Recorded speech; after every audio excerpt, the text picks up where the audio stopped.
Hi! In front of me is Infinix Note 30 Pro, and today I would like to show you how you can change default apps. First of all, you need to open Devices Settings and scroll down to access App Management.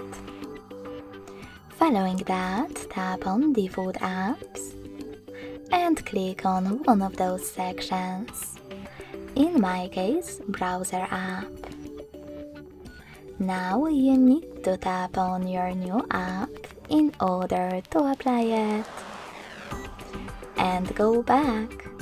So when I do that, as you can see, my default app has changed.